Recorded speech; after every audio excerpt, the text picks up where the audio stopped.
Pessoal, vamos seguir então com o noticiário aqui. Olha só, hoje a gente vai seguir nessa toada do noticiário econômico, porque teve uma repercussão muito grande durante o fim de semana, que dois bancos quebraram nos Estados Unidos, né? E quebraram num período muito curto, de 48 horas.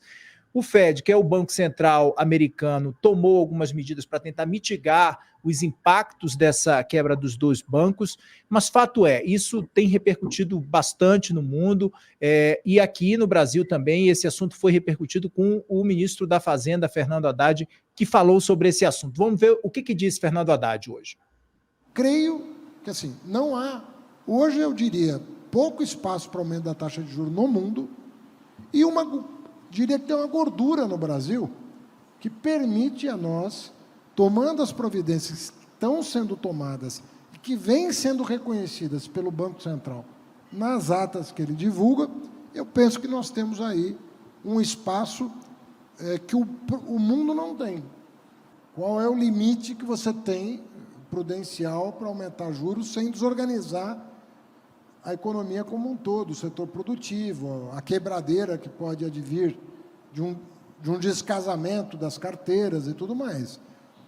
E aí tem setores dizendo, olha, vai chegar uma hora que você vai esbarrar nesse limite e você vai ter mais dificuldades de buscar o centro da meta num período muito curto. Fernando Haddad, nesse mesmo evento, também falou sobre a possível queda da taxa de juros e voltou a pressionar o Banco Central. Vamos ver o que ele disse. Eu não sei se ele vai gerar uma crise sistêmica, aparentemente não. Eu não vi ninguém ainda tratar desse episódio como um Lehman Brothers. Mas o fato é que é grave o que aconteceu. O Fed agiu no final de semana e nós vamos ver ao longo do dia, por isso que eu vou ter que acompanhar isso. O Roberto Campos deve estar voltando, né, do BIS para pilotar aqui o Banco Central, para você ver se a autoridade monetária no Brasil vai ter que tomar alguma providência em virtude dos efeitos sobre as economias periféricas. Tá aí, gente. Na verdade, os trechos foram invertidos, tá, pessoal? Só explicando para o pessoal de casa aí. Nosso primeiro, nessa última fala agora, Fernando Haddad falou sobre o impacto da quebra desses dois bancos nos Estados Unidos, e na primeira fala ali, que a gente trouxe o recorte da primeira fala, ele falou sobre a situação dos impostos, né, da queda de juros, na verdade, e pressionou mais uma vez o Banco Central. Quero ouvir meus colegas sobre essa fala de Haddad hoje aí, mais uma vez, então, pressionando o Banco Central sobre a queda da taxa de juros, né, Graeb? Quero começar contigo, pode ser? Pode. Enfim, é muito mais suave a pressão agora do que ela vinha acontecendo, né? É muito mais cuidadosa, ainda existe a insistência para que o Roberto Campos Neto interfira na taxa de juros, para que o Copom mude ali a sua orientação, mas é muito menos bruta do que aquela que o Lula vinha fazendo. Ele fala que tem uma gordura, enfim, não diz que tem que baixar, né, como o Lula vinha fazendo. E eu tenho confiança que a análise do Banco Central vai continuar sendo técnica. Eu não acho que tem... Se eles já passaram por toda a pressão, por todo o jogo corporal pesado que o Lula fez, sem ceder, não é com essa abordagem um pouco mais mansa, mais comedida, mais ponderada do Haddad, que eles vão fazer alguma coisa que contrarie a convicção deles e os números que eles compilam, né? Então, eu acho que é melhor ver esse tipo de dinâmica da fala do Haddad do que aquela coisa quase de torcer o braço, né, da instituição que o Lula vinha fazendo. Eu acho que esse tipo de fala expressa um desejo, mas o desejo não vai ser... O Banco Central não vai ceder se achar que não tem margem, de fato, né, para fazê-lo. Rodrigo Oliveira, quero te ouvir. Bom, Kenzo, o que acontece, né, a partir de agora, né? O que aconteceu hoje, né, no mercado? As taxas de juros lá nos Estados Unidos, que a gente vinha numa discussão se ia aumentar 0,25, 0,50, despencaram, né, o 2 anos, que é os títulos com vencimento em 2 anos. Eles tiveram uma queda no dia, que é a maior queda desde 1900 e bolinha. Que é comparável lá àquele dia do Lehman Brothers, lá o 15 de setembro de 2008. E naquela época, o que aconteceu logo em seguida, né? Para a gente ter um retrato histórico. São momentos diferentes, tá? É importante a gente ter isso em mente. São motivos diferentes, mas os efeitos podem ser parecidos.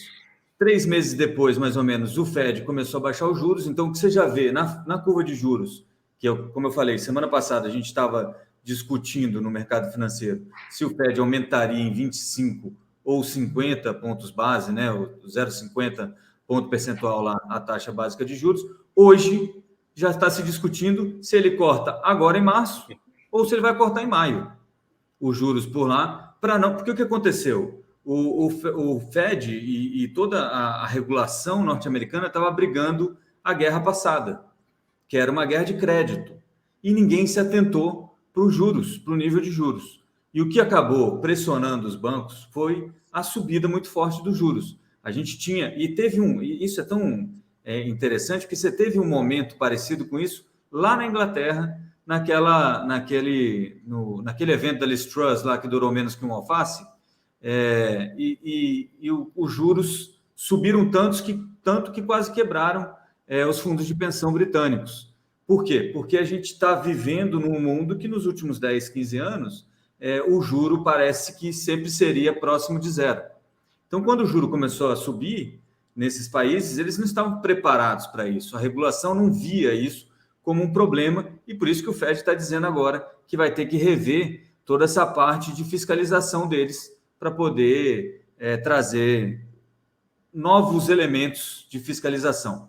O que no Brasil a gente tem hoje? A curva de juros já precifica aí uma chance de 15% de um corte de juro aqui na próxima reunião, já semana que vem, o que deve ter sido visto aí com bastante alegria pelo governo, porque o Banco Central, obviamente, olha para o mercado também para ter um termômetro do que o mercado está entendendo, né? O Boletim Focus dessa segunda-feira é um boletim que não traz ainda esse problema norte-americano. A gente vai ter o próximo Boletim Focus na segunda-feira, que é um boletim que tem ali as análises, as expectativas dos analistas e economistas consultados aí pelo Banco Central. E o Banco Central usa como uma espécie de farol, né, para decisão, deve apontar, porque todo esse evento de crédito ali, de problema no sistema bancário norte-americano, ele é um evento deflacionário por natureza, né? Então, você viu hoje o petróleo caindo bastante, o minério de ferro ainda está mais ou menos porque a China segura muito o preço dessa commodity, mas é um evento deflacionário. Como se você tem uma expectativa de deflação, né, ou de um recuo da pressão inflacionária, você vai ter também os bancos centrais reagindo dessa forma, de forma a cortar juros. E aí, lembrando, lá em 2008, então 3 meses depois, o Fed começou a cortar os juros e logo em seguida já estava em zero de novo. E o que a gente tem hoje, e no Brasil a mesma coisa, em 2008.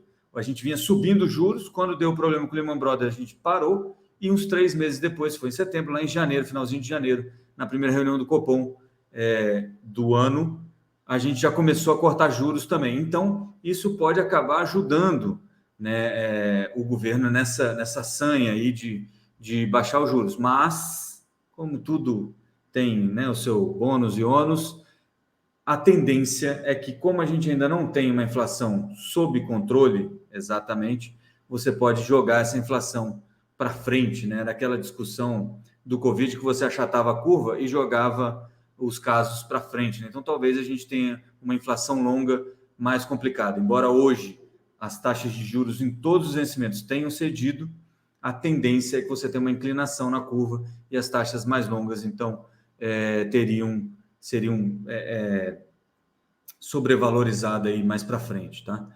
Então, tem esse risco.